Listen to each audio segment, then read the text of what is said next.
कुछ सर्कुलर वाली कहानी चल रही थी। लास्ट लेक्चर जोरदार था, आज का लेक्चर और जोरदार है, इसलिए आपका दिमाग चलना चाहिए। वो काम करते नहीं करते, तुम लड़ते रहो और पढ़ते रहो, है कि नहीं? ज़्यादा नहीं लड़ना घर वालों से, ऐसा नहीं कि भाई बहन से लड़ते ही रहते हैं, ज़्यादा नहीं लड़ना है बिल्कुल, है ना। मेरे बच्चे भी लड़ते हैं तो मैं उनको यही समझाता हूँ कि लड़ना अच्छी बात नहीं है। तो आप कहते हैं कि आप तो बचपन में मम्मी पापा को कहते थे कि भाई बहन का लड़ना तो धर्म है कि? अच्छा, तुम भी ऐसे ही बोलते हो क्या? अच्छा, जिनके बड़ी दीदी होती है ना, उनको बड़ी तकलीफ होती है। मेरे बड़ी दीदी है, उनको सारी चीजें बड़ी दीदी की पुरानी मिलती हैं। जो छोटे भाई हैं वो मेरा दर्द समझ रहे होंगे, है कि नहीं? हाँ सर, सब चीज पुरानी मिलती थी मेरे को। किताबें पुरानी, बैग पुराना। अब है ना, जब मैं वो 9-10 में 8-9 में आया तो मेरे फादर ने दीदी को वो दिलाई थी, लेडी बर्ड करके एक साइकिल आती थी, लड़कियों टाइप बिल्कुल, है ना, लेडी बर्ड करके, वो दिला दी। अब मैं थोड़ा सा, जब मैं 9th में आया तो बोला तू अब ये चला। मैंने कहा कुछ भी हो जाए, मैंने अपनी मूंछों को ताव दिया, मैंने कुछ भी हो जाए, कसम खा ली। मैंने कहा मैं भी लड़का हूं, ऐसे कैसे लड़कियों की साइकिल कैसे चलाऊंगा। बड़ी मुश्किल से मैंने अपने फादर को समझाया। तुम्हारे साथ भी ऐसा हो रहा है क्या? ये अन्याय सहना एक लिमिट तक ही ठीक है, ज्यादा सहने की जरूरत नहीं है। और जो बड़ी दीदियां मुझे सुन रही हैं, उनसे अनुरोध है कि वो छोटे भाइयों को परेशान ना करे। अपन भी कहां से कहां पहुंच जाते हैं यार, सर्कुलर पढ़ते पढ़ते पता नहीं कहां चले गए। सर्कुलर से मुझे पहिया याद आ गया, पहिए से कहानी याद आ गई। तुम्हारा टीचर बहुत बातूनी है कि नहीं? तुम भी तो हो। चलो आ जाओ, पढ़ाई करते हैं, चालू हो जाते हैं वापस। अच्छा, कहां से छोड़ा था वहीं से चालू करते हैं। कॉनिकल पेंडुलम याद है, मैंने बताया था आपको, पेंडुलम वाले सवाल कराए थे, वर्टिकल सर्कल वाले। हाँ, कॉनिकल पेंडुलम देख, याद है? कॉनिकल पेंडुलम बताया था, ऐसे से घूमता है। इसी इक्वेशन को समझने का प्रयास करना थोड़ा सा अच्छे से, ध्यान से देख। ये डॉट वी का क्या मतलब है?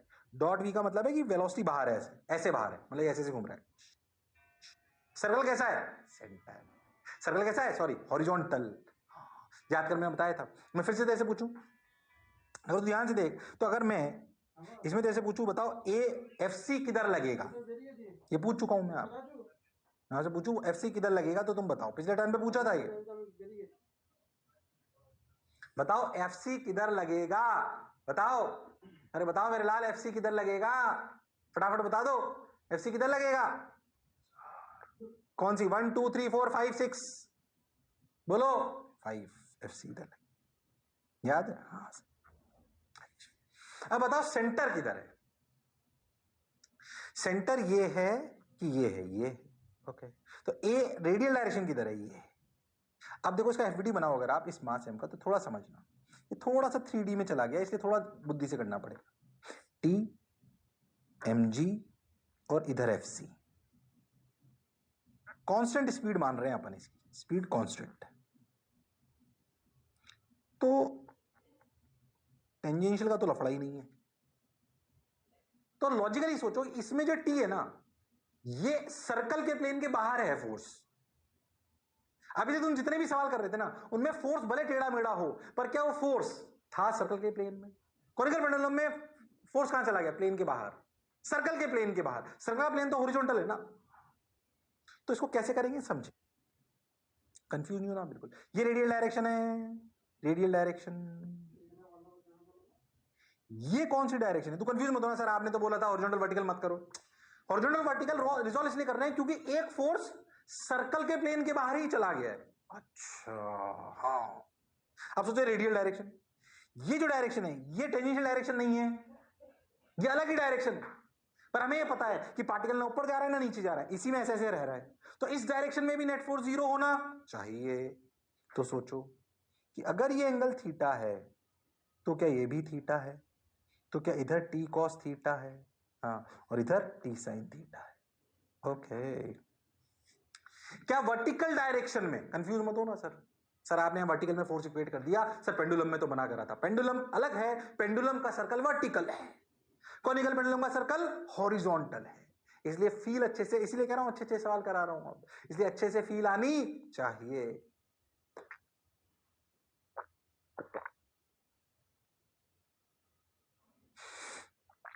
ठीक सर, बात समझ आ गई। अब क्या करें? अब देख, T cos theta equal to mg। Vertical में तो कोई ये टेंजेंशियल डायरेक्शन है ही नहीं, तो वर्टिकल में कहीं जा तो रहा ही नहीं है, तो नेट फोर्स जीरो। तो एक तो इक्वेशन आ गया T cos theta equal to mg। अच्छा, रेडियल में क्या रेडियल में भी नेट फोर्स जीरो होना चाहिए? हाँ, क्योंकि हम सेंट्रीफ्यूगल फोर्स लगा चुके हैं। तो टी साइन थीटा, तो एक इक्वेशन तो यहां लिख लेता हूं दोनों, T cos theta equal to mg और T sine theta equal to mb square by R. ये दो इक्वेशन आपको लिखनी आनी चाहिए। तो जितने भी कॉनिकल पेंडुलम के, मैं सवाल नहीं करा रहा हूं, मैं इक्वेशन लिखना सिखा रहा हूं। जितने भी कॉनिकल पेंडुलम के सवाल आएंगे सब सॉल्व हो जाएंगे इनसे। अब हो सकता है तुम ध्यान से देखो तो आर के बारे में भी थोड़ी सी बात कर सकते हैं। ध्यान समझो, आर क्या है? आर क्या है ये बताओ? एल है क्या आर? नहीं, आर है ये एल, ये साइन थीटा, आर है एल साइन थीटा। तो इक्वेशन को थोड़ा और अच्छा लिख लो, इक्वेशन को थोड़ा और अच्छा लिख लो। क्या लिख लो? L sine theta M B square by R, M B square by R. Okay, बात सर समझ आ गई? अरे हाँ ना बोलो, अरे पक्का। ये दो इक्वेशन है। अब सोचो इसमें वेरिएबल कौन कौन हो सकता है? टी हो सकता है, थीटा हो सकता है, मास एम हो सकता है, वी हो सकता है, एल हो सकता है। जी तो फिक्स चीज है।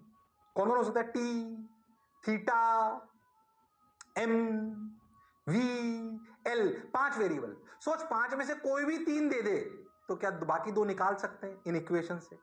तो सवाल बहुत सारे बन सकते हैं। पांच में से कोई भी दो तीन दे दो, बाकी दो निकलवा लो।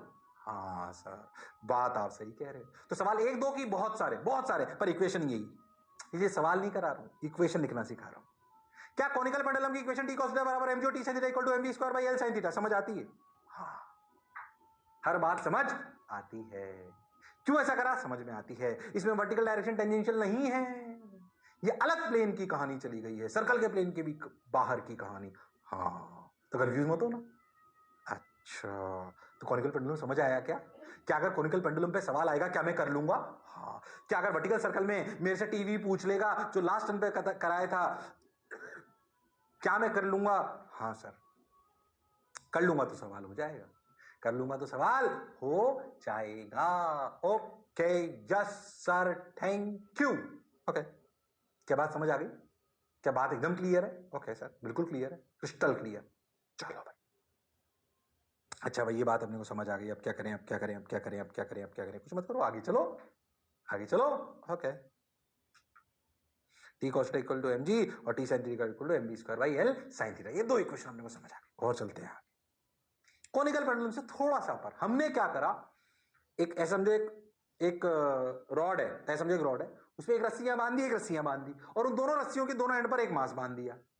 अच्छा, अब सोचो इस मास को ऐसे घुमाएं, क्या घुमा सकते हैं ऐसे? हाँ, वो नहीं होता ऐसे, तुम देखा? हाँ सर, घुमा सकते हैं। ये ऐसे घूम रहा है, मान लो ऐसे ऐसे ऐसे ऐसे ऐसे ऐसे ऐसे ऐसे घुमा रहे हैं इसको। मान लो इस इंस्टेंट पर, ये डॉट का क्या मतलब है? वी बाहर की तरफ ऐसे घूम रहा है। ये 5 मीटर लेंथ, ये 5 मीटर लेंथ, ये 37 डिग्री, 37 डिग्री। अब ये मास 1 kg दे दिया, वेलोसिटी 20 मीटर पर सेकंड दे दी, अपने को समझ आ गया। अब बताओ ये T1 T2 क्या है? इक्वेशन लिखेंगे ढंग से, कॉनिकल पेंडुलम से थोड़ा सा और अच्छा। पर अगर तुमने मेरी बात ध्यान सुनी तो अपने आप होगा। सेंटर ढूंढो, सर्कल कैसे कर रहा है वो ढूंढो, सर्कल तो हॉरिजॉन्टल ही है, रेडियस ढूंढो, एफसी लगाओ, स्पीड तो चेंज नहीं हो रही, वर्टिकल प्लेन में बैलेंसेस करो फोर्सेस को। तुम कर सकते हो, तुम कर सकते हो। वो हुनर, वो काबिलियत तुम में है, कर सकते हो।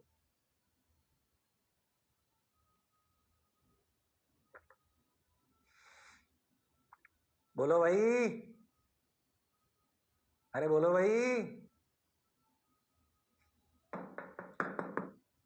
अरे हाँ हाँ, बोलो भाई, हाँ हाँ, बोलो भाई। अच्छा भाई, 5 मीटर, 5 मीटर, 37 डिग्री, 37 डिग्री, मास एम। ठीक भाई, ट्राई करो। चलो 30 सेकंड और दे रहा हूं, करो फटाफट, कर सकते हो तुम लोग।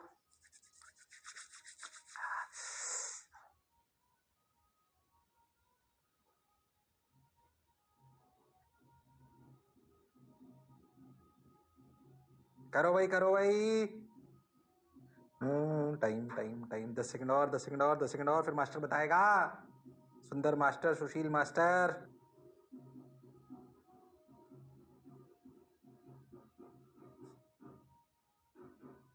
बताओ भाई। चलो मैं बताता हूँ। इसको अगर अपन ऐसे बनाए तो हमें समझ में आता है सेंटर ये है, और ध्यान से देखो तो ये 5 मीटर, ये 37, तो आर की वैल्यू 4 मीटर है। बिल्कुल समझ आता है क्योंकि सर्कल ऐसे है। ठीक, तो ऐसे अगर अपन बनाए तो इधर लगा T1, ठीक है, और इधर लगा T2, ठीक है, ये दोनों 37 37, ठीक। नीचे लगा mg जो कि 10 न्यूटन है। सेंट्रीफ्यूगल फोर्स लगा इधर, बिल्कुल सही सर, जिसकी वैल्यू mv²/r। m कितना 1, v कितना 20, r कितना 4, तो 1600/4, तो 400। सही कर रहा हूं क्या? हाँ सही लग रहा है। T1 को रिजॉल्व करो, इधर उधर देखो भाई, सबको समझ में आना चाहिए। T1 को रिजॉल्व करो, T1 का इधर कंपोनेंट कितना आएगा? T1 का इधर कंपोनेंट आएगा 3T1/5, इधर आएगा 4T1/5, T2 का इधर आएगा 4T2/5, और इधर आएगा 3T2/5। अब वर्टिकल डायरेक्शन टेंजेंशियल नहीं है, पर वर्टिकल डायरेक्शन में ना पार्टिकल ऊपर जा रहा है ना नीचे जा रहा है, तो वर्टिकल डायरेक्शन में नेट फोर्स 0 होना चाहिए। ये कहानी out of the plane of the circle है, इसलिए इसको नॉर्मली सॉल्व कर लेते हैं। ठीक है, हाँ, तो क्या लिखेंगे इक्वेशन? देखो मास्टर को गलती तो नहीं कर रहा।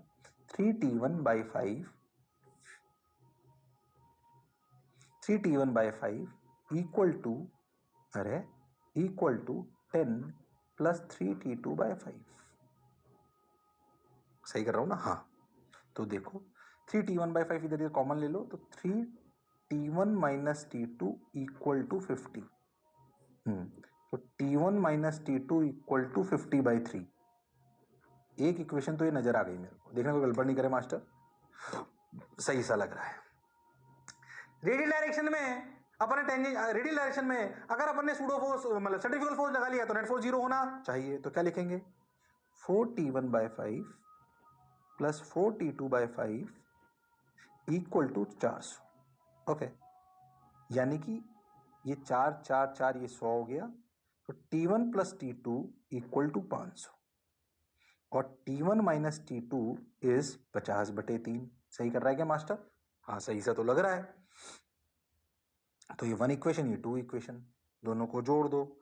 जैसे ही जोड़ोगे T2 T2 कट जाएगा, नहीं क्या कटेगा देखो तो, T1 प्लस T2 इज, सही कर रहा हूं ना मैं, T1 प्लस T2 इज 500, और T1 माइनस T2, ठीक है, तो क्या कटा? T2 कट गया, तो बचा कितना? 2T1 इक्वल टू 1500 प्लस 50, तो 1550/3। सही कर रहा हूँ क्या कर रहा हूँ? 500 जोड़ोगे तो 1500 प्लस 50, तो 1550/3, तो T1 की वैल्यू कितनी आ गई? 775/3। सही कर रहा हूँ क्या? हाँ, 1500 का आधा 750, 25 का आधा 775। आंसर देख लो एक बार, सही आया है क्या? कुछ गड़बड़ करी? कुछ गड़बड़ करी क्या मैंने? रुक जाओ। हाँ सही तो है? नहीं, कहीं तो कुछ गड़बड़ मिस्टेक हुई है, देखें तो कैलकुलेशन मिस्टेक कुछ हो रही है क्या एक बार? mv²/r, ball of mass 1 kg moves in a horizontal circle with and has a velocity of 20 meter per second at the instant as shown in the figure. Find out tension T1 T2 in the threads at that instant. तो जाहिर सी बात है, अपन ने लगा T1, अपन ने R की value 4 ले ली, बिल्कुल सही। mv² मास 1 kg इंटू v², यानी कि v², 20 का स्क्वायर मतलब 400, 400 20 का स्क्वायर मतलब 400। यहाँ गड़बड़ करिए एक जगह, रुक जाओ एक मिनट। ये 20 का स्क्वायर हुआ 400, तो ये आया 100।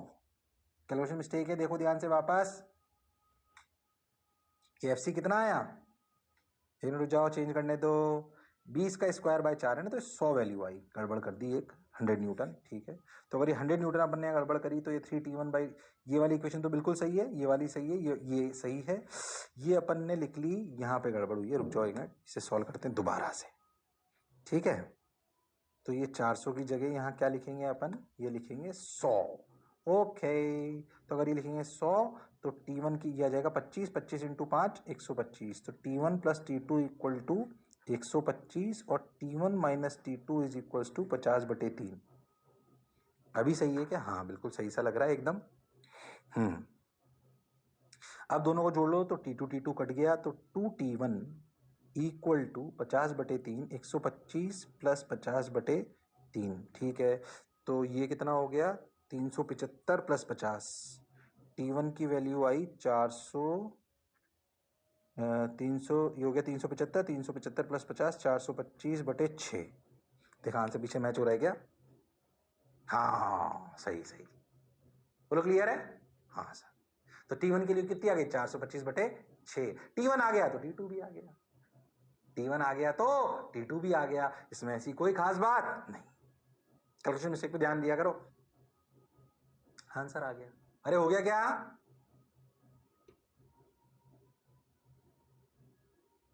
अरे हो गया क्या? हाँ सर। तो लो कोनिकल पेंडुलम का भी बड़ा वाला कर लिया। हाँ, बात तो सर आपकी सही है ना? सोच के देखो, ऐसे ही बात बताता हूं, तू ध्यान से देखे ना तो तेरे को बात समझ में आएगी कि अगर तू रफ्तार ज्यादा धीरे कर दे तो कौन जीरो हो सकता है, T1 की T2? कौन सी स्ट्रिंग ढीली हो सकती है? करा नहीं रहा हूं ये सवाल, कहीं ना कहीं डीपीपी या शीट में आएगा ही। चल मुझे बता कि अगर अगर रफ्तार और धीरे कर दे तो कौन कौन सा टेंशन जीरो हो सकता है? T1 की T2? T1 तो हो ही नहीं सकता। कौन जीरो हो सकता है? T2। इसमें तो नहीं हुआ पर हो सकता है। ठीक है, उस कंडीशन में उससे भी अगर रफ्तार कम कर दो तो क्या अपनी स्ट्रिंग स्लैग कर जाएगी? क्या कर जाएगी? स्लैग। आंसर तो आ गया अपना 425/6 और 325/6। ठीक है, आंसर आ गया। आप देखो क्या कहानी समझ में आ गई? अरे आ गई क्या? अरे सोच लो।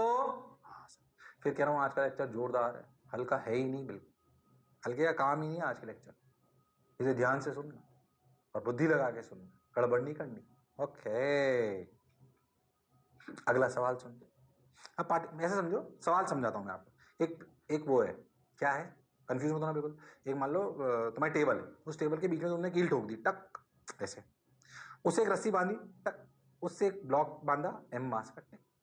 अब उस एम मास के ब्लॉक को अपन ऐसे वेलोसिटी दे दी वी नॉट, टिक, यूं। समझ में आया? ऐसे अगर मैं ऐसे हॉरिजॉन्टल में बनाऊं तो ऐसे, ये ऐसे रस्सी को बांधा, ऐसे मास एम को रखा और ऐसे वेलोसिटी दे दी वी नॉट। समझ में आया? ऐसे अगर ऐसे वेलोसिटी वी नॉट दी, अब अच्छे अच्छे सवाल आ रहे हैं। फिर कह रहा हूं, क्या ये पार्टिकल सर्कल करेगा? हाँ करेगा, रस्सी से बंधा हुआ है। रस्सी से नहीं बंधा होता तो सीधा जाता, हमने रफ्तार तो सीधी दी पर रस्सी कैसे सर्कल में घुमाएगी? हाँ सर घुमाएगी। तो अब सवाल को समझें। A particle of mass m is hinge on horizontal table with a string of length l and is given initial velocity v not, the coefficient of. अब बताए अगले आने वाले सवालों में फ्रिक्शन का रूल आ जाएगा, और फ्रिक्शन के बारे में आपके अच्छे विचार होने चाहिए कि फ्रिक्शन दो प्रेमियों को साथ रखना चाहता है। और एक और बात बता दूं कि फ्रिक्शन को फिजिक्स भी आती है, याद रखें ये बात। याद कर, फ्रिक्शन क्या था? जो रोकने का काम करता था या साथ रखने का काम करता था? पढ़ चुके अपन फ्रिक्शन। बोल, वो रोकने का काम करता था या साथ रखने का काम करता था? सर वो साथ रखने का काम करता था। इसलिए और ये भी याद रखना कि फ्रिक्शन को फिजिक्स आती है तुमसे बहुत बेहतर। उसे पता है कि कैसे लगूंगा, कितना लगूंगा, कब लगूंगा, तो मैं दोनों प्रेमियों को साथ रख पाऊंगा। उसे ये कहानी समझ आती है, उसे ये कहानी समझ आती है। ओके सर, बात आपकी समझ आ गई। अब क्या करें? अब सुनो, अब क्या करें? अब सुनो। Okay, find time when it stops, find tension T at initial point. मैं तो एक और पार्ट पूछता हूं, find T eight any time T, जाहिर सी बात है बिफोर स्टॉप। इस सवाल का कोई आंसर लिखना इतनी बड़ी बात नहीं है, मतलब आंसर लिखना भी बड़ी बात है खैर, बट आंसर से ज्यादा इंपॉर्टेंट है कि हम समझे इसको हो क्या रहा है। पहला तो क्या फ्रिक्शन लगेगा। अब इस सिचुएशन को समझो जो मैंने सिचुएशन बनाई है, ऐसे ऐसे की बजाय ऐसे समझो, हॉरिजॉन्टल प्लेन में ऐसे, ठीक है? ऊपर से देख रहे हैं तो ऐसा दिख रहा है जो मैं बता रहा हूं आपको, ठीक है, जो मैंने बनाया है, ठीक है? मैं आपसे बोलूँ कि फ्रिक्शन की डायरेक्शन है किधर। सबसे पहला सवाल छोटा सा जो मैं आपसे जानना चाहता हूं, भाई फ्रिक्शन की डायरेक्शन तो बताओ। फ्रिक्शन है तो फ्रिक्शन की डायरेक्शन तो बताओ, फ्रिक्शन की डायरेक्शन तो पता होनी चाहिए। हाँ, मेरा सबसे पहला सबसे इंपॉर्टेंट बात है इसकी है, मैं आपसे पूछूं फ्रिक्शन की डायरेक्शन। अगर जिसको ये बात समझ आ गई ना, आधा सवाल तो उसका वैसे सॉल्व हो गया। फ्रिक्शन की डायरेक्शन मैं आपको 8 ऑप्शन दे रहा हूं, वही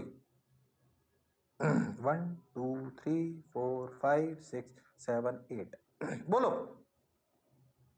छोटी छोटी बात पूछूंगा फ्रिक्शन से रिलेटेड। अब फ्रिक्शन और सर्कुलर साथ खेलेंगे। अब फ्रिक्शन और सर्कुलर, अब अच्छे सवाल उन्हीं से मिल के आएंगे।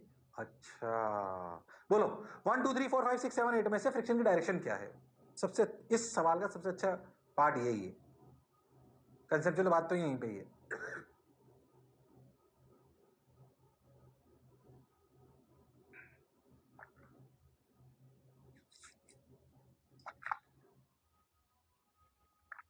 बोलो भाई, अरे राम लालो बोलो, क्या है फ्रिक्शन का पार्ट? फ्रिक्शन की डायरेक्शन, सॉरी, फ्रिक्शन की डायरेक्शन क्या है? बोलो। 1 2 3 4 5 6 7 8 बोलो। 1 2 3 4 5 6 7 8 बोलो। 1 2 3 4 5 6 7 8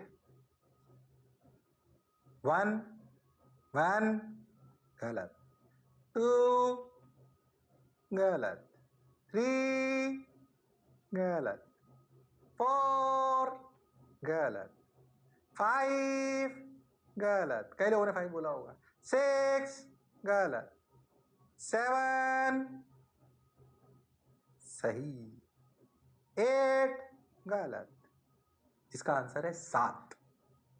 सर 5 सर, फ्रिक्शन तो सर सेंट्रीफ्यूगल देगा। सेंट्रीफ्यूगल क्यों देगा, सॉरी सेंट्रीपिटल क्यों देगा? वो चाहता, पहला था फ्रिक्शन किस किस के बीच में? अपनी टेबल और ब्लॉक। फ्रिक्शन क्या चाहता है? दोनों साथ रहें कि अलग? अगर अपने ब्लॉक को रफ्तार दे दी तो फ्रिक्शन क्या चाहेगा? टेबल घूमे, जो पॉसिबल नहीं है। तो फ्रिक्शन क्या चाहेगा? पार्टिकल घूमता रहे। अगर पार्टिकल घूमता रहा, वो क्यों अंदर लगेगा 5 वाली डायरेक्शन में? अगर वो 5 वाली डायरेक्शन में लगेगा तो क्या वो पार्टिकल घुमाता रहेगा? अगर वो पार्टिकल घुमाता रहेगा तो क्या टेबल और ब्लॉक साथ रहेंगे कि अलग अलग? अलग अलग। हाँ सर, तो क्यों ऐसा काम करेगा फ्रिक्शन भाई? फ्रिक्शन ऐसा काम क्यों करेगा कि जिससे सर्कल में चले? क्योंकि अगर पार्टिकल सर्कल में चला तो फ्रिक्शन खुश है कि दुख है? दुखी है भाई। क्योंकि अगर सर्कल साथ, अगर ये पार्टिकल सर्कल करता रहेगा तो भाई फ्रिक्शन तो दुखी है। क्यों? क्यों? क्योंकि अगर वो सर्कल करेगा तो टेबल और ब्लॉक दोनों अलग अलग रहेंगे। हाँ, फ्रिक्शन क्या चाहता है? दोनों साथ रहे। अच्छा, फ्रिक्शन को बात समझ आ गई कि भाई टेबल तो ढीठ है, ढीठ का मतलब जिद्दी है, भाई मैं तो नहीं चलूंगी। तो जाहिर सी बात है फ्रिक्शन को क्या ब्लॉक को ही रोकना पड़ेगा, तभी दोनों साथ हो सकते हैं। तो क्या फ्रिक्शन सर्कुलर के तो बिल्कुल सपोर्ट में नहीं है। वो कहेगा भाई मैं तो इस ब्लॉक को रोक ही दूं, रोक दूंगा तो सर्कल अपने आप बंद। अब रोकने के लिए क्या वो पूरी ताकत रोकने में झोंक देगा? तो रोकने के लिए, झोंकने के लिए ताकत कैसे लगाएगा? स्पीड के अलोंग कि opposite to speed? Opposite to speed. इसलिए आंसर 7। इसलिए कह रहा हूं कि फ्रिक्शन को फिजिक्स आती है। इसीलिए कह रहा हूं कि फ्रिक्शन को फिजिक्स आती है। फ्रिक्शन को फिजिक्स आती है। फ्रिक्शन को फिजिक्स आती है। हाँ सर, बात तो आप बिल्कुल सही बोले। बात तो आप बिल्कुल सही बोले। अच्छा सवाल है, क्लासिक कंसेप्चुअल, ध्यान समझना। बात आप सर बिल्कुल सही बोले। फिर कह रहा हूं आज का लेक्चर जोरदार, जबरदस्त, बिल्कुल। अगर एक्टिव नहीं हो तो हाथ पांव को ऐसे ऐसे करो, चूटी भर लो खुद को, जाग जाओ। चूटी भरना समझते हैं? हाँ, नींद आ रही है तो जाग जाओ। अच्छा लेक्चर है, जोरदार, शानदार। अच्छा, बात सर आपकी बिल्कुल सही। 7, फिर से लॉजिक समझे। फ्रिक्शन क्या चाहता है? ब्लॉक और टेबल साथ साथ रहे। अगर वो सर्कुलर करेगा तो साथ रहना संभव नहीं है। तो वो सर्कल क्यों कराएगा? टेंशन कराएगा सर्कल, वो तो नहीं कराएगा। उसके लिए तो दिक्कत हो रही है अगर वो सर्कल कर रहा है तो वो अपनी पूरी ताकत डाल देगा इस ब्लॉक को रोकने में, इस ब्लॉक को रोकने में। हाँ सर, इस ब्लॉक को रोकने में। तो स्पीड के अलोंग लगेगा कि अपोजिट टू स्पीड? तो टेंजेंशियल एक्सेलरेशन देने का काम करेगा। ओके, यानी कि सबसे इंपॉर्टेंट बात तो यही थी। इसको ऐसे बना रहा हूं, देखो। अगर इस ब्लॉक का एफवीडी बनाए तो ये टी, मान लो कि इस इंस्टेंट पे रफ्तार है वी, इधर लगा फ्रिक्शन। अब एक और बात, फ्रिक्शन कौन सा लगा, स्टैटिक की काइनेटिक? बोलो भाई, स्टैटिक की काइनेटिक? बोलो भाई, स्टैटिक की काइनेटिक? अरे बोलो भाई, काइनेटिक। जो स्लिपिंग तो हो रही है। अगर काइनेटिक है तो फ्रिक्शन कितना? Mu N. Okay okay, mu N. अब देखो, अगर आप इस सिस्टम को ऐसे देखो तो ऐसे सर्कल कर रहा है, ये अपना ब्लॉक है, ऊपर लग रहा है एन, नीचे लग रहा है एम जी। वर्टिकल में ना पार्टिकल जा सकता है ना आ सकता है, कहानी हॉरिजॉन्टल में हो रही है। तो क्या एन बराबर एम जी? हाँ, तो क्या म्यू एन की जगह म्यू एम जी? हाँ सर, इसीलिए कह रहा हूं जोरदार सवाल, कंसेप्चुअल क्लैरिटी होनी चाहिए। कोई कैलकुलेशन बहुत ज्यादा नहीं है। अच्छा सर ने एक बात सिखाई थी भाई, सेंट्रीफ्यूगल फोर्स से कर लिया कर तुम तो सवाल, और टेंजेंशियल को ग्राउंड फ्रेम में, तो भाई रेडियल डायरेक्शन तो यही है, तो इधर सेंट्रीफ्यूगल लगा लो। किसी भी इंस्टेंट पे अगर इसकी रफ्तार v है तो क्या centrifugal force is mv square by are. हाँ सर बिल्कुल सही, mv स्क्वायर बाई आर।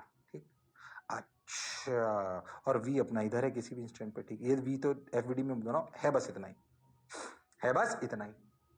तो इस इंस्टेंट पर जब रफ्तार सोच के देखो तो ये फ्रिक्शन कर क्या रहा है, ये फ्रिक्शन इस v नॉट को घटाएगा लगातार, ये फ्रिक्शन इस v नॉट को घटाएगा लगातार। हाँ सर, किसी भी इंस्टेंट पर क्या t बराबर होगा mv स्क्वायर बाई आर, और v को चेंज कौन कर रहा है, फ्रिक्शन। अगर आप ध्यान से देखो तो tangential force mu M G है, that is equal to mass into A tangential, mass ने मास को मार दिया, क्या ए टेंजेंशियल आया म्यू जी, और मैंने इसे लिखा माइनस म्यू जी। पहले तो माइनस म्यू जी क्यों, पहले तो माइनस म्यू जी क्यों, पहले तो माइनस म्यू जी क्यों, क्योंकि ये स्पीड को घटा रहा है। हो। बात तो सर आप सही बोले, बात तो सर आप सही बोले। अब ध्यान से सुनना, जब भी तू, मैं कह रहा हूं ए टेंजेंशियल, जैसे ही मैं तेरे को क्या बोल रहा हूं, जैसे ही तू ये लगा लेता है ना रेडियल वाले फोर्सेस, एक बार तूने इनको बैलेंस कर दिया, क्या ये this tangential will become a linear path. सोच कैसे, अब तू ध्यान सोचना, तो ये ऐसे कन्वर्ट हो गया, once we have done this, ऐसे हो गया कि एक पार्टिकल की वी रफ्तार इधर है और उसका एक्सलेशन इधर म्यू जी पीछे, तो किसी भी टी टाइम बाद उसकी रफ्तार क्या हो जाएगी, ये वी नॉट था इनिशियल। क्या हम इस सर्कल को एक लीनियर पाथ में कन्वर्ट कर सकते हैं अगर हमने टी बराबर एम स्क्वायर बाई आर लिख लिया। क्या ये एक्सेलरेशन म्यू जी कांस्टेंट है, हाँ सर, हाँ, तो क्या मैं इक्वेशन लगा सकता हूं, सोच कैसे, v equal to U plus A T T, confuse मत होना, ये वेक्टर इक्वेशन नहीं है, ये फाइनल स्पीड है। हाँ, और अब सर नई नई चीज सीख रहे हैं, ये इनिशियल स्पीड है, ये ए टेंजेंशियल कांस्टेंट है। क्या इसमें ए टेंजेंशियल कांस्टेंट है, कितना कांस्टेंट है, म्यू जी। हाँ तो कितनी बढ़िया बढ़िया स्टेप थी, पहले सोचा फ्रिक्शन किधर लगा, सबसे इंपॉर्टेंट बात फ्रिक्शन काइनेटिक लगा, फिर एक और इंपॉर्टेंट बात, फिर उसमें म्यू एन, एन वर्टिकल से आया एम जी, फिर ये समझ पाए कि भाई क्या ए टेंजेंशियल की ये इक्वेशन लगाई जा सकती है, v equal to U plus A T T, A T T लिखा है मैंने, ए नेट नहीं, क्योंकि हमने टेंजेंशियल डायरेक्शन को ग्राउंड फ्रेम में सॉल्व कर रहे हैं, और क्या टेंजेंशियल एक्सेलरेशन कांस्टेंट है, हाँ, तो इक्वेशन लगा दी।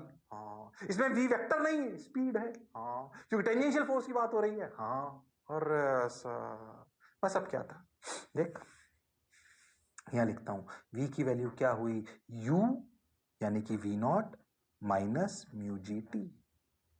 ओके, अब किसी से आपने जैसे जैसे पहले पार्ट में पूछा कि find time when it stops, stops का मतलब zero, v nought equal to mu g t, यानी कि टी की value mu nought by mu g, तो पहले पार्ट का आंसर आ गया। टेंशन एट इनिशियल पॉइंट वो तो डायरेक्ट है, m v nought square by r.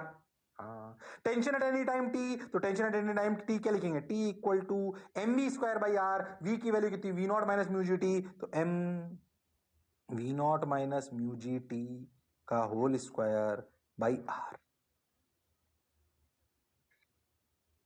जोरदार सवाल, शानदार सवाल है, मतलब अगर ध्यान से सोचो तो जबरदस्त, ध्यान से फील करो इसको, और अच्छा स्तर कर दूंगा इसका। कैलकुलेशन नहीं है ज्यादा, कैलकुलेशन नहीं है, पर आपको टेंजेंशियल रेडियल को तोड़ना आना चाहिए, टेंजेंशियल और रेडियल को तोड़ना आना चाहिए, वो नहीं आएगा तो बात नहीं बनेगी। बोलो क्लियर है क्या, हाँ सर, समझ तो आया सर, आया कि नहीं आया पहले बताओ, अरे आया कि नहीं आया, हाँ सर, जोरदार था sir, v equal to U plus A T T. Tangential direction को लीनियर में कन्वर्ट कर सकते हो अगर आपने रेडियल को सॉल्व कर लिया है तो, फिर उसको रेडियल लीनियर की तरह सोचो, v equal to U plus A T T लगा पाया, क्यों, क्योंकि ए टी कॉन्स्टेंट था। अच्छा, हाँ सर, टेंशन आ गया, ये आ गया, वो आ गया, और फ्रिक्शन की डायरेक्शन समझ में आई, फ्रिक्शन क्या चाहता है ये हमें समझ में आया। ओके, बात तो सर समझ आई अच्छे से, बोलो क्लियर है क्या, अरे पक्का, अब इससे अच्छा एक और सवाल, ऐसे ऐसे सवाल करूंगा फ्रिक्शन और इनको मिला के, बढ़िया कंसेप्चुअल क्लैरिटी। कोई इनमें वो नहीं है अपने क्या बोलते हैं बहुत ज्यादा कैलकुलेशन, पर कंसेप्चुअल क्लैरिटी बहुत होनी चाहिए। ओके, अब क्या करें, आगे बढ़े। आओ आओ आओ, हो गया ये? अरे उतार लिया सबने? जल्दबाजी तो नहीं कर रहा मास्टर? नहीं सर। क्या मजा आ रहा है? हाँ सर। चलो भाई आगे चलते हैं, आगे बढ़ते हैं, ध्यान से सुनते हैं। ये तो आंसर तो आ गया अपना, तो ठीक है, तो अपने वैसे ही निकाल लिया था। आ जाओ, अब थोड़ी सी कहानी अलग करते हैं। कुछ वैसा ही दिख रहा है डायग्राम, पर कहानी अलग है। सुन, एक है ना प्लेटफॉर्म है, ऐसे जुर जुर जुर जुर ओमेगा से घूम रहा है। कितने से घूम रहा है? ओमेगा से। ऐसे ऐसे ऐसे ऐसे ऐसे ऐसे घूमे जा रहा है ओमेगा से। अच्छा भाई, ओमेगा से घूमे जा रहा है, अब क्या करें, अब क्या करें, अब क्या करें? घूम रहा है सर ओमेगा से, उनमें ऐसी कौन सी खास बात है, ओमेगा से घूम रहा है। अच्छा, वो तो घूमता रह रहा है ओमेगा, उसको चेंज नहीं कर सकते। अब ओमेगा से घूम रहा है, कोई मशीन लगी हुई है, ओमेगा से घूम रही है, टक टक टक चक्की टाइप, कोई मशीन है। अब क्या करें? मान लो कि मैं उस पर एक मास एम रख दूं ऐसे धीरे से, वो घूमती हुई चीज। और फ्रिक्शन है म्यू, फ्रिक्शन कितना है? म्यू। ठीक है, किसके बीच में? ब्लॉक और इस प्लेटफॉर्म के बीच में। इससे पिछले सवाल में प्लेटफॉर्म फिक्स था रेस्ट पर, अब प्लेटफॉर्म और टेंशन भी था उसमें, वो अलग सवाल है, ये अलग सवाल है। अब प्लेटफॉर्म ओमेगा से घूम रहा है, जोर जोर जोर जोर फिक्स घूम रहा है एकदम ओमेगा से, शानदार। अच्छा सर, इसके ऊपर हमने धीरे से साइड में कॉर्नर पे एक मास एम रख दिया। अब सोचो, सवाल ये कि small block of mass m is placed on a circular disk of radius r in horizontal plane. The disk moves with a constant angular velocity omega. The coefficient of friction is mu. Find the maximum possible value of omega so that there is no relative slipping. हमने ये बोला कि बताओ इस system की कितनी maximum omega हो कि ब्लॉक रखने पर उसके साथ साथ ही घूमता रहे। अच्छा, फिर से सुनना सवाल। एक प्लेटफॉर्म था जो ओमेगा से घूम रहा है, उस पर हमने एक मास एम रख दिया, उनके बीच में फ्रिक्शन कोफिशिएंट म्यू है। हमने बोला कि जब हमने उसमें रखा तो बताओ, सोच के देखो, अगर ये ओमेगा बहुत तेज हुई, बहुत तेज, तो सोच ये मास एम रखने पर भी फिसल के भाग जाएगा। पर सोच, उसने पूछा कि बताओ अगर इन दोनों के बीच में फ्रिक्शन ऑफ कोफिशिएंट म्यू है तो बताओ ये मैक्सिमम ओमेगा क्या हो कि ये मास एम रखने पर इसके साथ साथ ही घूमे। सवाल समझ आया? हाँ सर समझ आया, तो ट्राई कर। न्यू तो घबराना मत, सवाल अच्छा है। अब कोई सवाल हल्का है ही नहीं, सब अच्छे ही आएंगे अब। बोल ट्राई कर सकता है? बोल ट्राई कर सकता है? अरे बता भाई, ट्राई कर सकता है?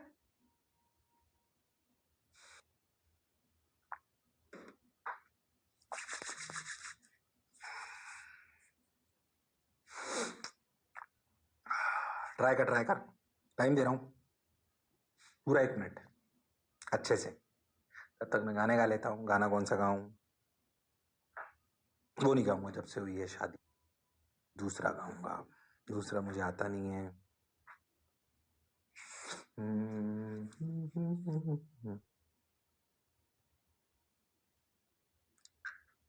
इतनी शक्ति हमें देना दाता, मन का विश्वास कमजोर होना। बाबा, तुमने भी, तुम्हारे भी होती थी ऐसी प्रेयर? भटको मत, सवाल करो। मास्टर का काम है भटकाना, तुम्हारा काम है सवाल करना, है कि नहीं? कई लोग भटक गए, कई लोग कर रहे हैं, कई लोग जानते हैं मास्टर का काम भटकाना है। चलो चलो चलो चलो, 10 सेकंड बचे हैं, टाइम होने वाला है।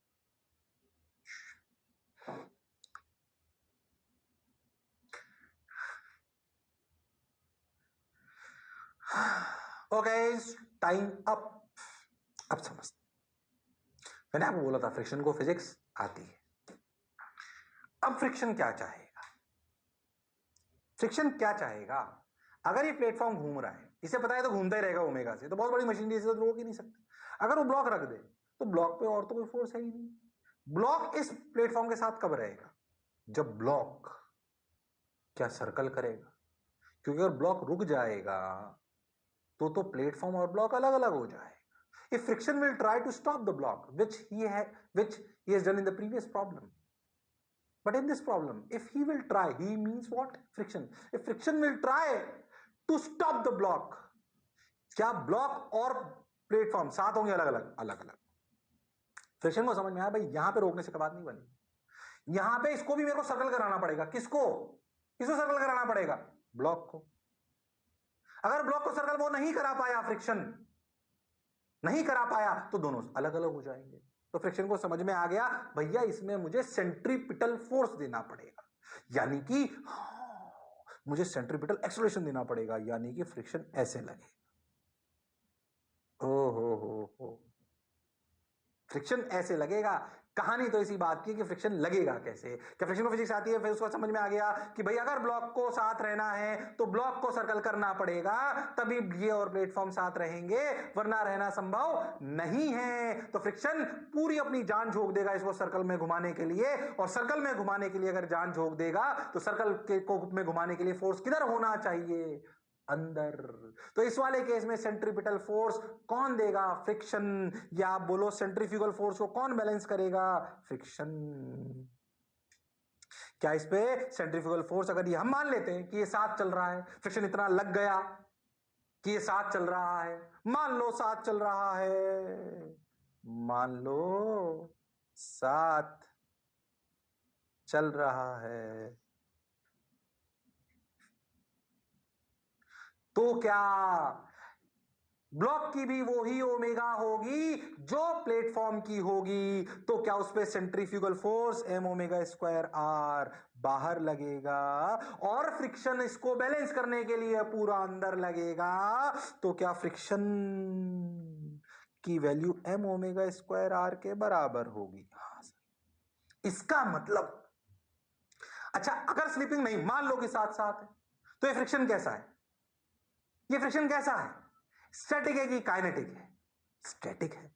अच्छा, मतलब इतना फ्रिक्शन चाहिए, कितना? एम ओमेगा स्क्वायर आर जितना। अरे कितना फ्रिक्शन चाहिए? एम ओमेगा स्क्वायर आर जितना।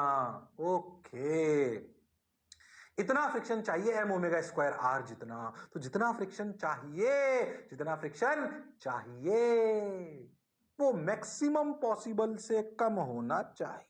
ये कहानी पहले भी समझा चुका भाई। इतना फ्रिक्शन चाहिए अगर साथ रखना है, जो चाहिए वो मैक्सिमम पॉसिबल से कम होना चाहिए, वो मैक्सिमम पॉसिबल से कम होना चाहिए। अच्छा मैक्सिमम क्या है भाई? एफ मैक्स क्या है? Mu N. ओके, फिर से वही कहानी, अगर प्लेटफॉर्म ऐसा एन ऊपर एम जी नीचे, क्या एन की वैल्यू एम जी, तो क्या म्यू एम जी? हाँ, तो सोचो, क्या M omega square R mu M G से कम होना चाहिए, तभी साथ रह पाओगे, वरना साथ रहना संभव नहीं है। दिमाग चलाओ भाई, सवाल अच्छे। अब एम ने एम को मार दिया, क्या ओमेगा की वैल्यू आई root mu ji by R, मतलब ओमेगा की वैल्यू इससे कम होनी चाहिए। इससे ज्यादा हो गई तो फ्रिक्शन भी साथ रख नहीं पाएगा, तो फ्रिक्शन भी साथ रख नहीं पाएगा। अरे हाँ सर, बात तो आपकी बिल्कुल सही है। तो सोच, क्या ओमेगा मैक्स की वैल्यू आई root mu ji by r? Omega max की वैल्यू आई root mu ji by r, root mu ji by are. हाँ सर, बात बिल्कुल सही है। अरे पक्का? अरे सोच लो, अरे गारंटीड? हाँ सर, बिल्कुल क्रिस्टल क्लियर, बात समझ आ गई एकदम। Omega max is root mu ji by R. देखो पिछले सवाल में फ्रिक्शन कैसे लगा था? टेंजेंशियल। अब कैसे लगा? रेडियल। और यानी कि उसे फिजिक्स आती है, वो लग कैसे भी सकता है, उसे पता है कैसे लगना है। ठीक, इसमें रेडियल लगा, उसमें टेंजेंशियल लगा था। क्या ऐसा भी सवाल हो सकता है कि दोनों काम कर ले, वो रेडियल भी और टेंजेंशियल भी? हाँ, उसे फिजिक्स आती है। बोले तो जोरदार सवाल करा दूं एक और, जिसमें ये पता पड़ जाएगा और फ्रिक्शन रेडियल भी लगता है और टेंजेंशियल भी लगता है। अच्छा, हाँ आया। पहले तो ये फील आई क्या? अरे फील आई क्या? फिर कह रहा हूं लेक्चर जोरदार है आज का। फील के साथ समझो, मजा आएगा। सब कनेक्ट करते हुए लगाऊंगा। देखो पीछे ले चैप्टर्स को कनेक्ट कर रहा हूं, फ्रिक्शन अच्छे से आना चाहिए, इसलिए आगे अगर कहानी अच्छे से समझनी है तो आपको पीछे की कहानी समझ आनी चाहिए, और फील कराऊंगा एकदम जोरदार। उसमें तो एक्सपर्ट है, टेंशन मत लो, है ना। फील आनी चाहिए सब्जेक्ट। ओके सर, अच्छा लगा, बोलो क्लियर। हाँ ठीक, तो आ जाओ अगला सवाल करते हैं। आंसर आ गया, रूट म्यूजी भाई यार, बढ़िया लगा। अब सुन, सवाल समझना, लैंग्वेज तो ऐसे लिखी हुई है। एक प्लेटफॉर्म है, वैसे है, हमने उस पर एक मशीन लगा दी। उस मशीन का काम क्या है कि वो इस प्लेटफॉर्म को, रेस्ट पे थी पहले प्लेटफॉर्म, ठीक, उस पर एक ब्लॉक रख दिया, ठीक। अब ब्लॉक पे कुछ, ब्लॉक तो ऐसे रखा है बस, प्लेटफॉर्म ऐसे ब्लॉक यहाँ रखा है, ठीक। अब इसके जो एक्सेल है, ये जो एक्सेल है, ये इस पे मशीन लग रही है, वो इस प्लेटफॉर्म को घुमाना चालू कर दी। अच्छा, वो कांस्टेंट ओमेगा नहीं है, वो कांस्टेंट रेडियल एक्सेलरेशन, सॉरी मतलब एंगुलर एक्सेलरेशन से घुमाना चालू करती है, अल्फा रेडियन पर second square. Okay okay okay okay, alpha radian पर सेकंड स्क्वायर से घुमाना चालू करती है कौन? एक मशीन है। अब सोचो इस प्लेटफॉर्म की ओमेगा कांस्टेंट है कि चेंज हो रही है? चेंज हो रही है। इनिशियल तो जीरो थी, क्या ओमेगा बराबर अल्फा टी, फॉर्मूला कौन सा लगाया? Omega final equal to omega initial plus alpha T.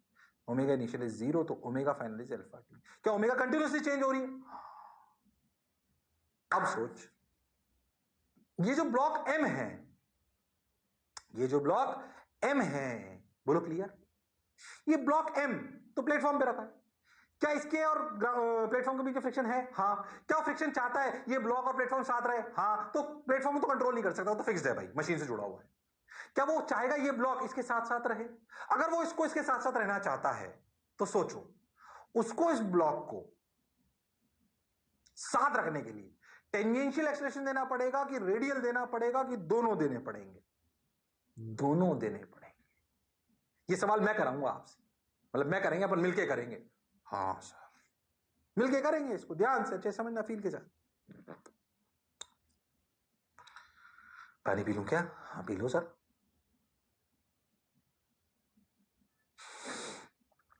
अच्छा सर, अल्फा रेडियन पर सेकंड स्क्वायर, हाँ सर बात समझ आ रही है। तो अगर बहुत ध्यान से सोच, तो जब ये प्लेटफॉर्म ऐसे हॉरिजॉन्टल में, ऐसे टॉप व्यू देखो इसका,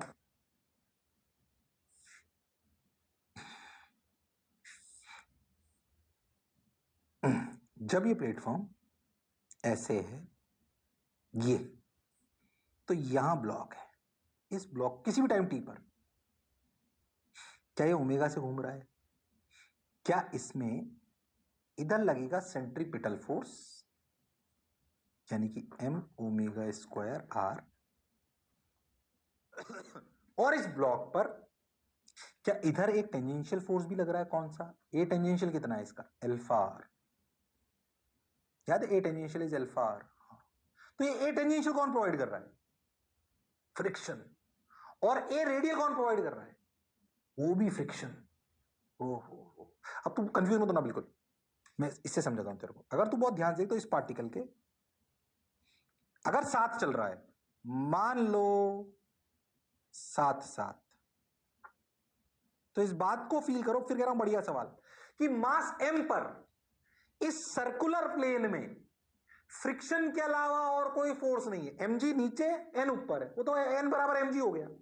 पर सर्कुलर प्लेन में इस मास m पर कोई फ्रिक्शन के अलावा फोर्स नहीं, तो फ्रिक्शन ही है वो जो अगर साथ रखना है इस ब्लॉक को, जिस इस ब्लॉक के दो एक्सप्लेनेशन है, ए आर और ए टी, कौन इसको ए आर दिलाएगा अगर साथ रखना है? तो फ्रिक्शन। और कौन है जो ए टी दिलाएगा? फ्रिक्शन। यानी कि इस पार्टिकल का इनेट एक्सेलरेशन इधर होगा, under root of A R square plus A T square. A R square किसी भी इंस्टेंट पर कितना? ए आर की वैल्यू कितनी? Omega square R. और ए टी की वैल्यू कितनी? Alpha R. इस ए नेट को कौन ला रहा है? फ्रिक्शन। यानी कि इस सवाल में अगर कोई आपसे पूछ ले, अगर मैं इस डायग्राम को मानूं, इस डायग्राम को, बोलो समझ में आ रहा है? इस डायग्राम को मानूं तो फ्रिक्शन की डायरेक्शन क्या है? फ्रिक्शन की डायरेक्शन उधर ही है। अगर मैं आपसे पूछूं फ्रिक्शन की डायरेक्शन किधर है, तो 1 2 3 4 5 6 7 8, क्या डायरेक्शन है फ्रिक्शन की? 4 इज डायरेक्शन। और क्या F इक्वल टू है MAT MAR की MA नेट? MA net. अच्छे से समझना भाई।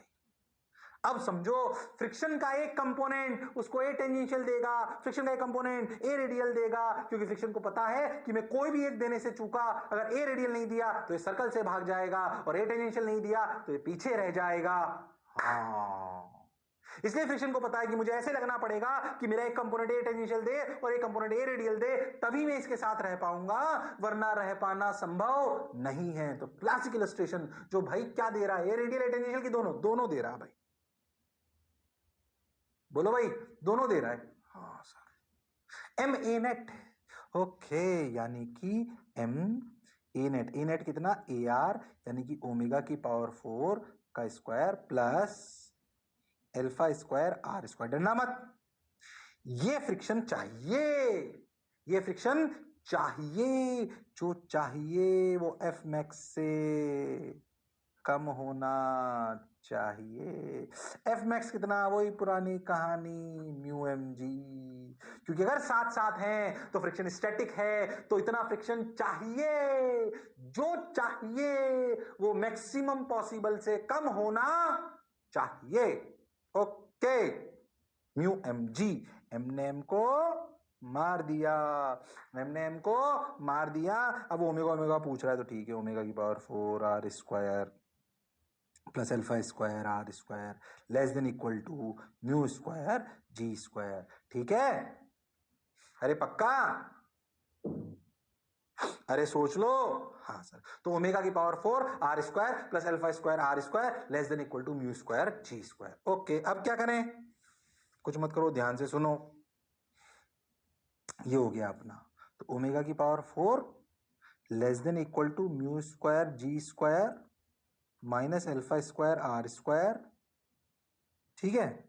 सब सही चल रहा है ना? हाँ हाँ हाँ, सही चल रहा है, बाई आर स्क्वायर। ठीक है? और इसकी पावर ऐसे 1/4। तो आंसर गंदर से आया, पर कहानी क्लासिक थी, पर कहानी क्लासिक थी। अरे यस और no? Yes sir. Mu square G square minus alpha square R square, सही कर रहा हूं ना एकदम? हाँ, mu square G square minus alpha square R square by R square की पावर 1/4। खतरनाक आंसर। पर ये वो सवाल था जो ये बताता है कि फ्रिक्शन टेंजेंशियल भी दे सकता है और रेडियल भी दे सकता है, और आपको कहानी क्रिस्टल क्लियर होनी चाहिए। ओके, थोड़ा अच्छे स्तर का पढ़ा रहा हूं, पर सर्कुलर में फील आएगी ना तो रोटेशन ज्यादा समझ आएगा। मैं जान रहा हूं थोड़ा सा ऊपर है, बट क्लासिक चीजें, फ्रिक्शन की फील आनी चाहिए ना। हाँ सर, आई तो सही सर। अरे पक्का? अरे सोच लो। अरे गारंटीड? हाँ सर। आगे बढ़ जाऊं तो 3 इलस्ट्रेशन ध्यान देखो, तो एक साथ कराए मैंने। एक में उसने टेंजेंशियल दिया, एक में उसने रेडियल दिया, और एक में उसने क्या दिया? दोनों। दोनों दिए भाई उसने, जोरदार। अरे पक्का? हाँ सर। चलो भाई, तो आंसर आ गया, अपन ने जो करा था वो ठीक है। अब देखो ये वाला सवाल, देखो अच्छे से। Assume there is no gravity. सवाल को समझने का प्रयास करें, ऐसे समझना है सवाल क्या है, थोड़ा सा अलग है। मैं सवाल समझाता हूं। ऐसे एक डंडा है, उसमें एक बीड फंसा दी। बढ़िया सवाल अगेन। बीड मतलब छल्ला, एक फंसा दिया। उस छल्ले को, और ऐसे समझो ग्रेविटी व्रेविटी नहीं, इस छल्ले को ये, और यहां पे अपने ये बांध दी, और इस छल्ले को अपन ने, ये जो अपनी रॉड है, इस रॉड को अपन ने ऐसे घुमाना चालू करा। ऐसे ग्रेविटी नहीं माननी, ऐसे घुमाना चालू करा। मैं ये कराऊंगा इस सवाल को, परेशान मत होना, बढ़िया सवाल है। छोटी छोटी बातें तुमसे पूछूंगा। ऐसे घुमाना चालू करा तो ये छल्ला कहां भागना चाहेगा? बाहर। इस छल्ले और इस रॉड के बीच में फ्रिक्शन है म्यू। ठीक, इनिशियल ओमेगा 0 है, और एंगुलर एक्सीलरेशन जो दिया इस रॉड को वो एल्फा है। आपसे पूछा गया बताओ किस समय पर? तेरे को लगता है जैसे जैसे समय बीतेगा ओमेगा बढ़ती जाएगी, ओमेगा बढ़ेगी, तो ये बीड बाहर भागना चाहेगा। एक समय ऐसा आएगा जब ये बीड बाहर भाग जाएगी, वो समय पूछा है।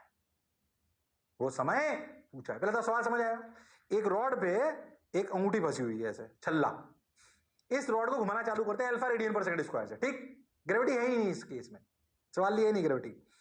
आपको नहीं लगता कि कुछ देर बाद ओमेगा बढ़ता जाएगा, ओमेगा बढ़ता जाएगा, ओमेगा बढ़ता जाएगा, एक ओमेगा ऐसा आएगा, यानी कि एक समय ऐसा आएगा जब ये छल्ला फिसलकर बाहर चला जाए। क्या इसको फिसलने से पहले तक कौन रोक के रख सकता है? फ्रिक्शन, क्योंकि फ्रिक्शन चाहता है कि बीड और रॉड साथ रहें, बीड और रॉड साथ रहें। ओके सर, अब छोटी छोटी बातें तुमसे पूछता हूं, अगर ये ऐसे घूमना चालू कराया, पहले मुझे बताओ इस बीड का मान लेते किसी भी टाइम टी पे क्या ओमेगा हो जाएगी अल्फा टी? हाँ, क्योंकि omega final equal to omega initial plus alpha T, omega initial 0 तो ओमेगा फाइनल हो गई अल्फा टी। तो किसी भी टाइम टी पे चर्चा करते हैं, किसी भी टाइम टी पे सिचुएशन है, हाँ है, ये बीड और रॉड साथ होनी चाहिए।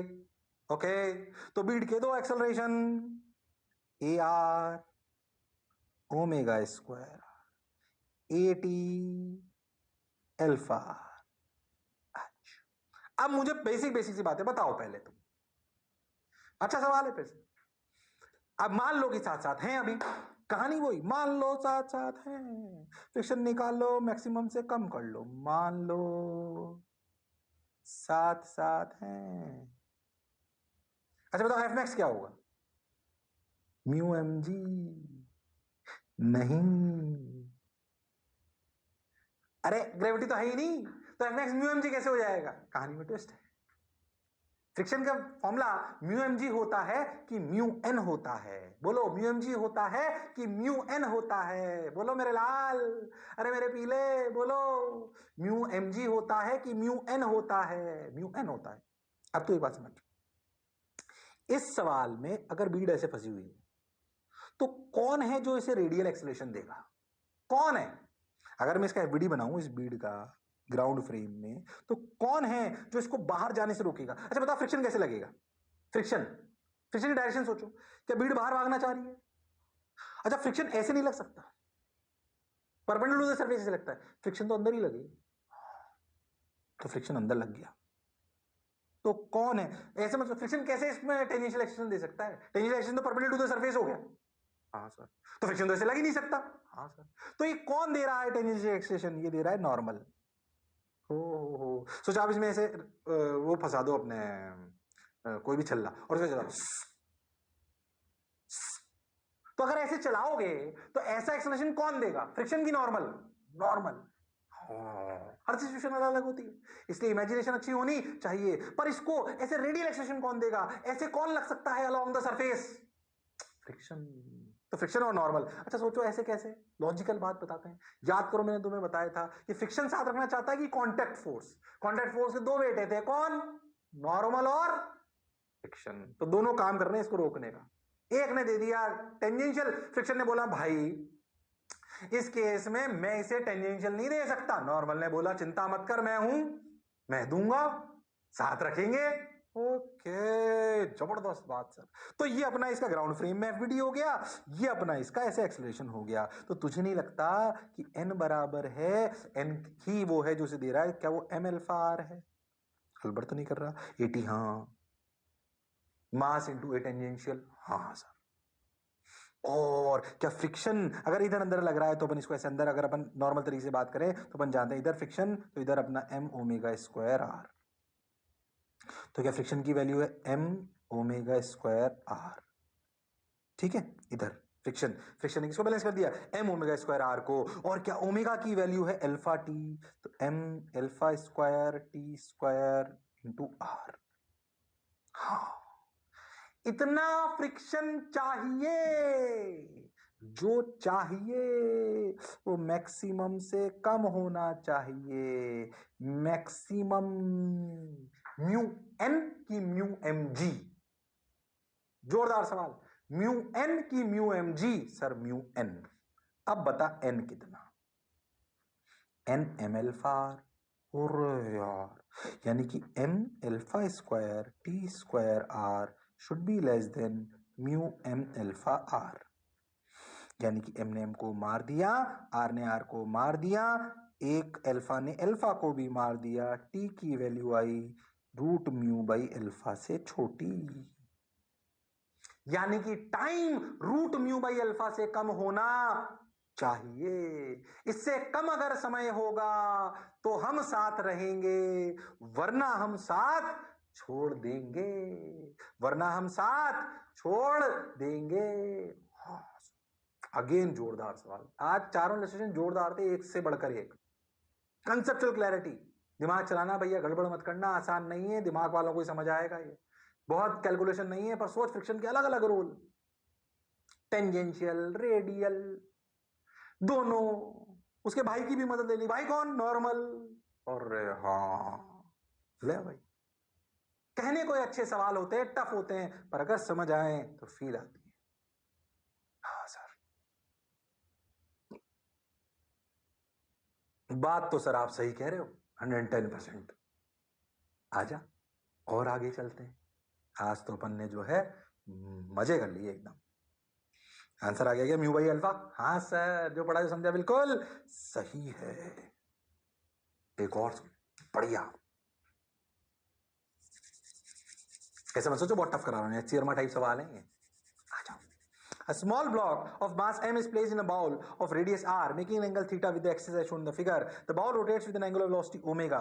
All the surfaces are smooth and the block is at rest with respect to the bowl. Find out omega in terms of g r theta m. एक बाउल है, ऐसे कराओ ना, तुम्हें उसको घुमाओ, जुर जुर जुर जुर, खाना ना खाते हुए घुमाते होंगे तुम टाइम पास, मुझे पक्का पता है। फिर से सुन अच्छा सवाल, अगर तुम ऐसे घुमाए जुर जुर जुर ओमेगा, और उसमें तो एक पार्टिकल रख दे, तो वो पार्टिकल भी उसके साथ घूमता है कभी कभी। हाँ घूमता है, फ्रिक्शन नहीं है सवाल में कहीं पे भी, there is no friction in question, friction का सवाल नहीं है। पहले बहुत बेसिक सवाल कर रहा हूँ, मान लीजिए कि मैंने ऐसे ओमेगा से बाउल घूम रहा है, उसमें एक पार्टिकल ऐसे रखा हुआ है, ध्यान सोचो वो पार्टिकल नीचे रहता है कि ऊपर आ जाता है, थोड़ा सा आ जाता है ऐसे ऊपर, मान लो थीटा एंगल पे आ गया, और वो भी उसके साथ ही घूम रहा है। If a bowl and a particle is rotating and they are, it is making an angle theta, तो आपसे पूछा गया ओमेगा बताओ इनकी टर्म्स में, जी आर थीटा एम की टर्म्स में। ठीक, सवाल ये, एक बाउल फ्रिक्शन नहीं है कहीं भी सवाल में, सवाल में कहीं फ्रिक्शन नहीं है, सवाल में कहीं फ्रिक्शन नहीं है। बताओ कि अगर ऐसी सिचुएशन है कि बाउल है, उस पर पार्टिकल थोड़ा सा एंगल पे है, और ये बाउल और पार्टिकल आपस में रेस्ट में है, मतलब जैसे बाउल घूम रहा है वैसे ही पार्टिकल भी घूम रहा है, तो बताओ, और फ्रिक्शन कहीं नहीं है, तो बताओ omega G R theta M में क्या रिलेशन है, या ओमेगा बता दो जी आर थीटा एम की टर्म्स में, बोलो क्लियर। अरे सोच लो, चलो 1 मिनट देता हूं, ट्राई करो, अच्छे से सर्कल ढूंढना, एफसी की डायरेक्शन ढंग से सोचना, फिर ढंग से रिजॉल्व करना,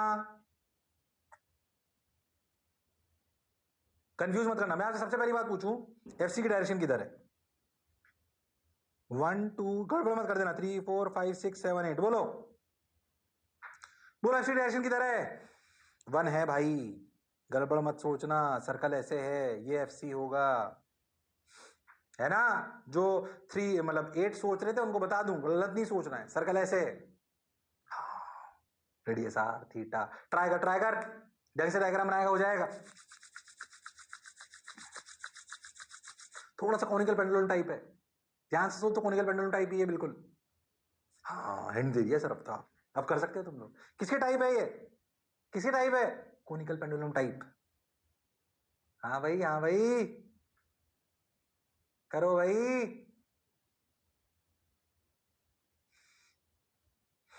टाइम दे रहा हूं पूरा 1 मिनट, ट्राई करो, hint conical pendulum type.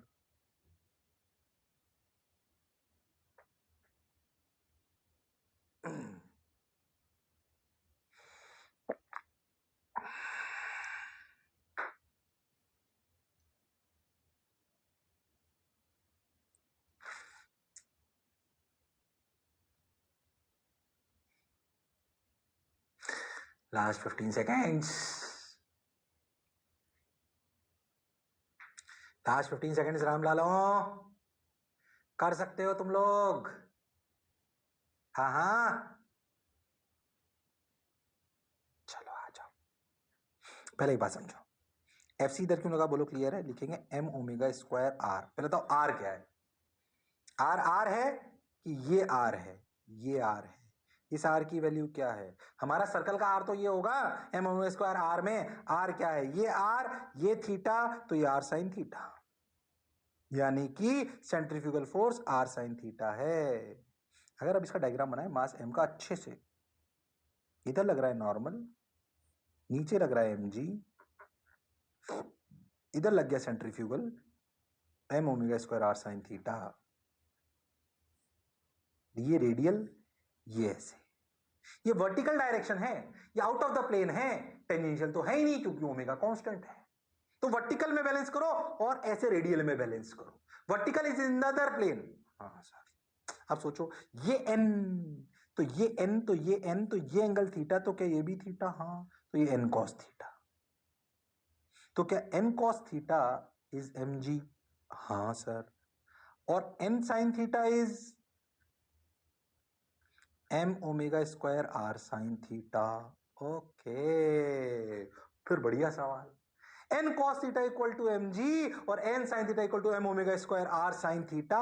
One equation, two equation, sine theta ने साइन थीटा को मार दिया, 1 डिवाइडेड बाई 2 करो तो cos theta equal to M G by M omega square R. M ने एम को मार दिया, ओमेगा की value G by R cos theta का रूट। हाँ, G by R cos theta का रूट, आंसर आ गया। ध्यान दे तो कोनिकल बंडल जैसी इक्वेशन है, कंफ्यूज मत होना। क्या अपन ने एक वर्टिकल प्लेन में अलग बना लिया, वर्टिकल प्लेन में कहीं जाना संभव नहीं है, तो who is balancing MG? N cos theta and equate radial, और इक्वेट रेडियल में करने के लिए सेंट्रीफ्यूगल फोर्स लगा दो। हाँ सर, मजा तो आया, फिर कह रहा हूं जबरदस्त लेक्चर था आज का। अगला भी ऐसा ही आएगा, शानदार। मैं फिर कह रहा था, चाहता तो मैं आज भी खत्म कर सकता था, पर मैं तुम्हें अच्छे से फील कराना चाहता हूं, बढ़िया तुम्हें लगे हाँ यार सर्कुलर इसे कहते हैं, और टफ नहीं, पर काम की बातें और अच्छी बातें, इसलिए क्लैरिटी से समझ आना चाहिए। नहीं आया? अरे फील आएगी थोड़ी थोड़ी, डर तो नहीं लगा आज के लेक्चर में कि पता नहीं सर ने क्या पढ़ा दिया। असली क्वालिटी तो अब है कि नहीं? बोलो क्लियर? चलो तो फिर अगले टर्म में फिर मिलेंगे जोरदार सवालों के साथ, यहीं से कहानी शुरुआत होगी दोबारा, जोरदार सवालों के साथ, इसी जोश और जुनून के साथ। तब तक लड़ते रहिए और पढ़ते रहिए। मैं भी अपनी बीवी से लड़ूंगा, टेंशन मत लो तुम लोग, है कि नहीं? अरे पक्का? हाँ सर, लड़ लेना सर आप, तुम्हारी तरफ से ही लड़ूं क्या? चलो बीबी की बात नहीं करेंगे, मैं और तुम भावुक हो जाते हैं। चलो bye bye, thank you, see you.